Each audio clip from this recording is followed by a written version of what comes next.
Vamos dar início a esse segundo vídeo da aula de hoje e neste vídeo vamos tratar exclusivamente sobre o administrador judicial.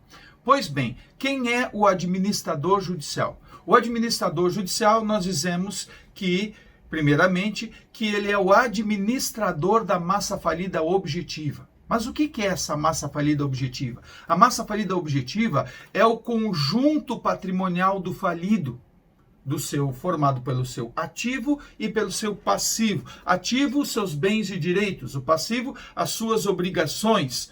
Ok? Então, o administrador judicial ele vai administrar essa massa falida objetiva para o cumprimento da falência, que é o quê? A realização desse ativo, a venda dos bens, a cobrança dos créditos e com fruto arrecadado pagar o seu passivo, os seus credores. O administrador judicial também é o representante legal da massa falida subjetiva. O que é a massa falida subjetiva? É o sujeito de direito despersonificado, criado a partir da decretação da falência, em que, por ser um sujeito de direito, ele vai ser representado pelo administrador judicial no cumprimento desta função, ok? E o administrador judicial, ele é nomeado pelo juiz de acordo com a regra que consta lá no artigo 21 da Lei de Recuperação em Falências, a Lei 11.101 de 2005. E quem será ele? Ele será, conforme diz a lei, um profissional idôneo, preferencialmente advogado, economista, administrador de empresas, contador ou pessoa jurídica especializada. Temos que prestar atenção no texto que está escrito. Por quê? Porque caiu uma questão há uns 5 anos atrás, mais ou menos, na prova da OAB, que uma das alternativas constava lá que se poderia ser um engenheiro administrador judicial. Pode ou não pode? Claro que pode. Ah, mas aqueles 4 profissionais... O que diz no texto, antes dos 4 profissionais, diz o quê? Profissional idôneo preferencialmente. Então, preferencialmente esses 4, não limita esses 4. É uma lista, portanto, exemplificativa e não uma lista taxativa. Ok?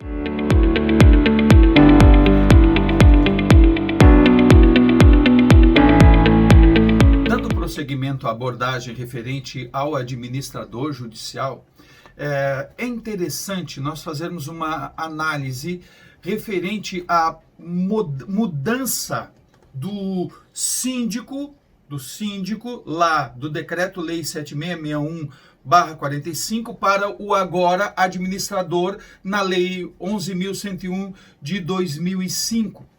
A mudança não foi somente de denominação de síndico para administrador judicial. É que antes o síndico ele era escolhido pelo juiz dentre os principais credores do falido, ok? E agora, com essa mudança para a Lei 11.101 de 2005, eu costumo dizer que houve uma profissionalização da função. Ok? Porque antes, enquanto era credor, a principal característica tinha que ser credor do falido e ali se inseria uma legitimidade. Agora o legislador resolveu, com essa lei, tirar essa figura do síndico, mais legítimo talvez, para focar num profissional. Que a regra do artigo 21 da Lei 11.101 de 2005 diz um profissional idôneo, preferencialmente aqueles 4, advogado, economista, administrador de empresas ou contador, ou pessoa jurídica especializada. Certo? É que o que acontece? Na legislação anterior existia a figura do síndico dativo. O que era esse síndico dativo? Era um síndico que não pertencia ao quadro de credores. Quando, ante uma recusa sistemática dos credores, seu juiz, o senhor não leva mal, mas eu não quero, o juiz, bom, então eu vou ter que escolher alguém que não seja credor.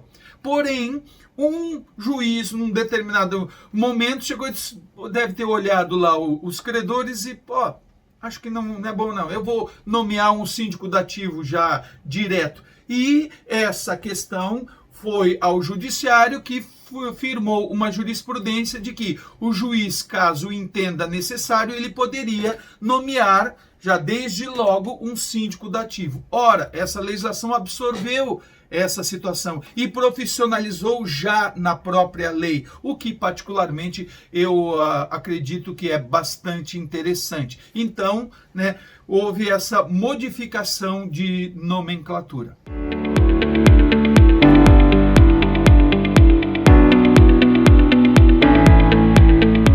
Vamos falar agora a respeito das responsabilidades do administrador judicial. Sim, ele tem responsabilidades, e responsabilidades ele pode responder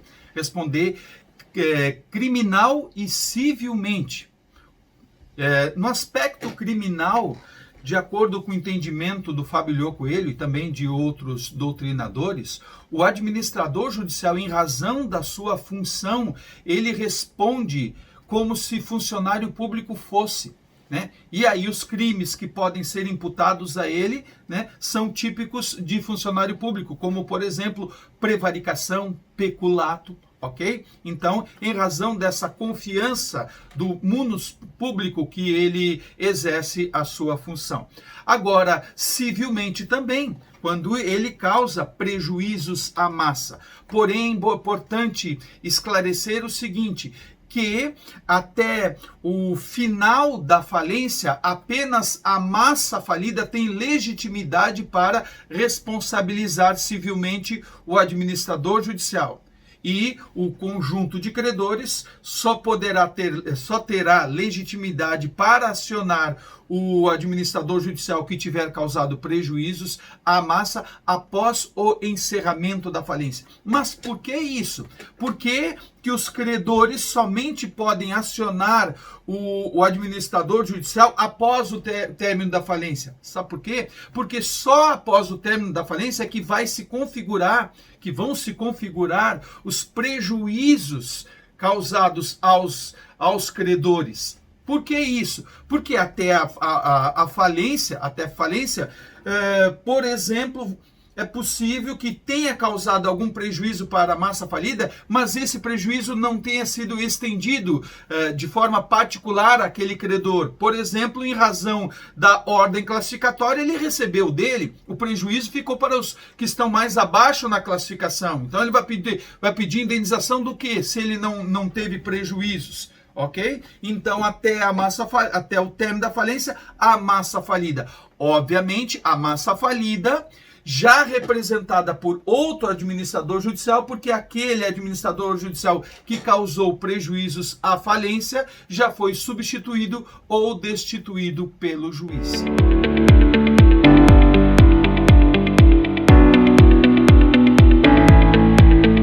Vamos falar agora dos atos praticados pelo administrador judicial. Então, em resumo, os atos praticados pelo administrador judicial, em primeiro lugar, nós temos a verificação de créditos. A verificação de créditos nós vamos tratar mais para frente em detalhes, mas compõem um conjunto de atos que o administrador judicial vai realizar para apurar quem são os credores do falido, numa sequência que nós, como eu já disse agora, né, vamos ver com mais detalhes como é que vai acontecer.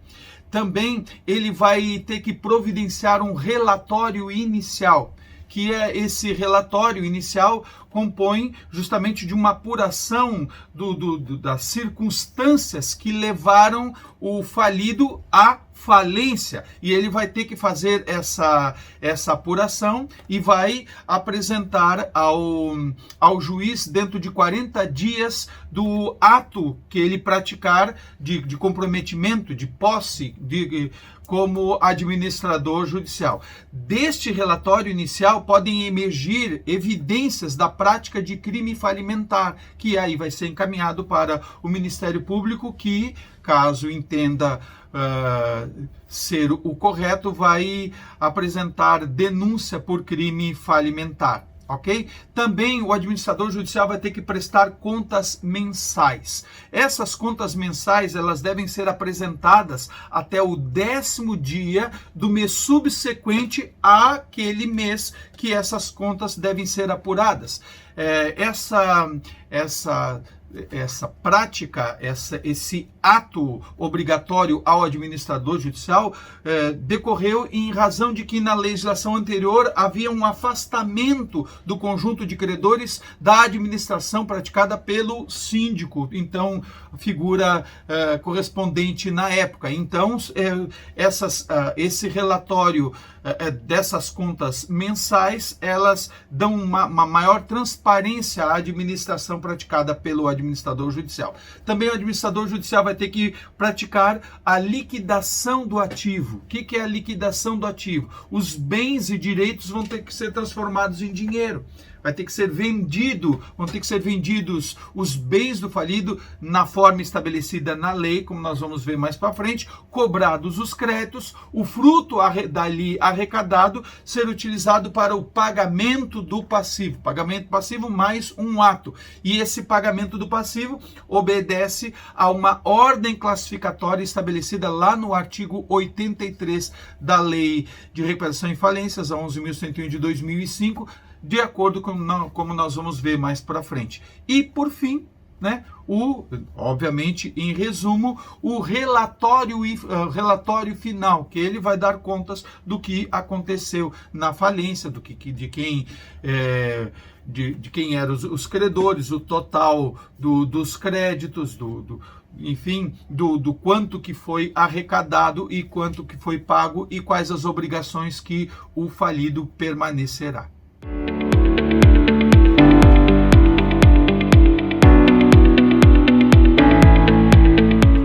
Por fim, vamos falar do afastamento do administrador judicial. O administrador judicial ele pode ser afastado das suas funções na falência por duas formas, ou por substituição ou por destituição. A diferença básica entre essas duas modalidades de afastamento do administrador judicial são que, enquanto que no afastamento por substituição não há sanção alguma ao administrador judicial, na destituição, no afastamento por destituição, o administrador judicial está sofrendo uma sanção. Uma sanção por quê? Por não ter cumprido as suas funções a contento.